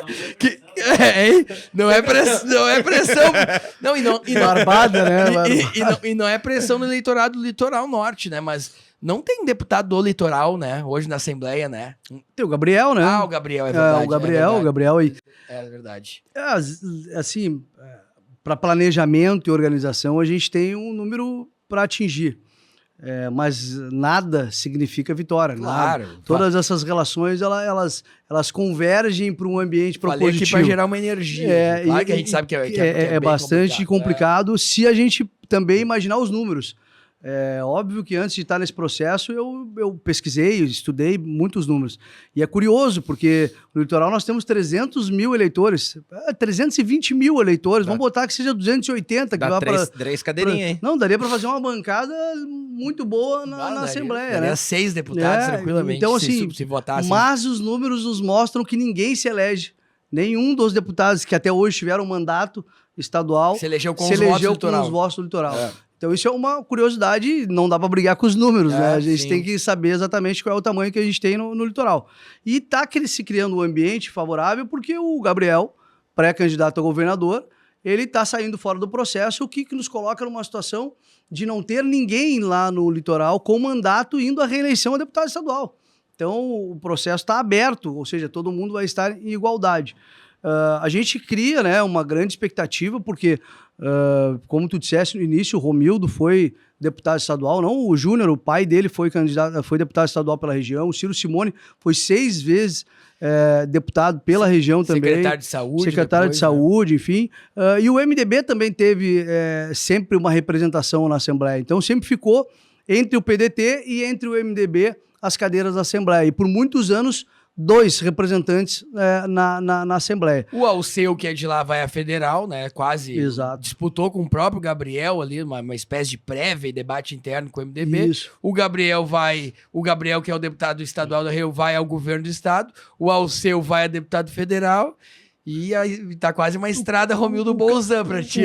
O caminho tá bem, o caminho tá se desenhando assim de uma forma boa. Mas a gente entende também que uma eleição para deputado, com os números que o PDT faz normalmente, um número tranquilo teria que fazer 30 mil votos. Tá? Mas a gente, na última eleição, se pegar ali os eleitos do PDT, o Marenco foi o último a entrar e entrou com 24 mil votos. Mas aí, nesse caso, Bisol, entrou na vaga do Socella, que fez votação para ser deputado, mas que teve a candidatura anulada, né? Isso aí, isso aí. E os votos ficam pro partido? Fica pro partido, né? Nesse caso assim, ficou. Às vezes, aí depende do termo jurídico que está sendo julgado. Depende da matéria que está sendo julgada. Mas nesse caso ali, o Marenco entrou com 24 mil. Historicamente, o PDT tem entre 6, 7 deputados na bancada, o que diminuiu muito nessa última para 4. E nós não vamos ter que a Juliana Brizola está saindo da bancada para ir à federal. Ou seja, então, em tese, o partido tem mais 3 ou 4 vagas ainda para entrar de deputados. Foi o raciocínio que o Scorsato colocou aqui também. Então, assim, existe uma boa possibilidade. Não existe eleição ganha, tem que trabalhar muito, e principalmente entendendo que a gente precisa fazer voto fora. Eu tenho dito assim, Volterra, porque eu estou muito feliz do que a gente está construindo, porque eu sou um cara que gosto de conhecer pessoas, me relacionar, trocar ideias, e a política tem me feito isso, tem me provocado muito. Sobre várias camadas sociais, assim, a gente tem conhecido, e principalmente conhecer o litoral. Tem sido muito legal eu ir, por exemplo, a Itati, que eu nunca tinha colocado meus pés, ir a Morrinhos, ir a Dom Pedro de Alcântara, e ver naturezas lindas lá, pouco explorado, inclusive. Morrinhos, pessoas... eu joguei futebol em Morrinhos, parecia que eu tava na Granja Comaria, assim. Imagina? Um morro lindíssimo, aquela névoa.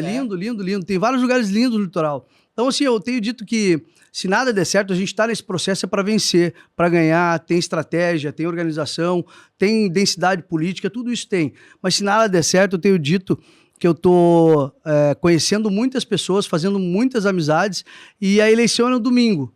Segunda-feira, certamente, se eu não vencer, eu vou estar tomando meu chimarrão no meu escritório, atendendo os meus clientes e fazendo o que eu gosto, que a vida inteira foi advogar. Então, eu não faço da minha vida, a política não é o fim, não vai terminar.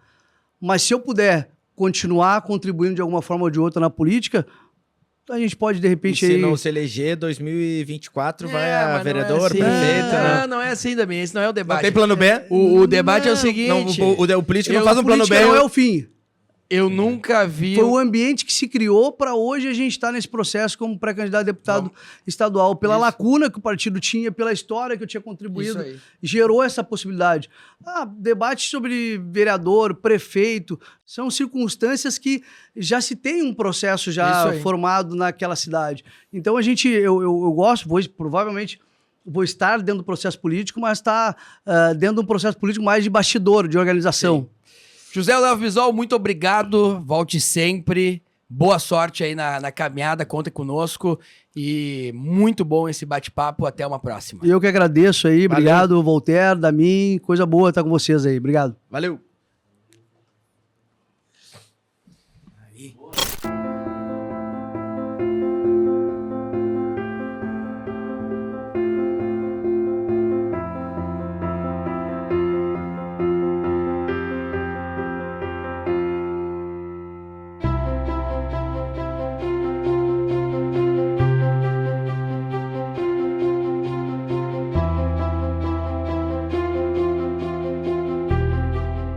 Kia, movement that inspires.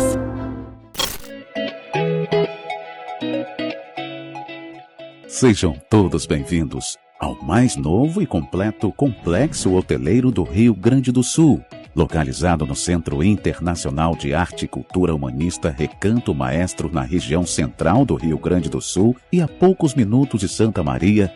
O Resort Termas Roubanas e o Hotel Recanto Business Center revelam-se como escolha certeira para quem quer unir descanso em conexão com a natureza, revitalização da saúde para o bem-estar e aprimoramento dos próprios negócios. Convidamos você para conhecer de perto todos os detalhes dos empreendimentos.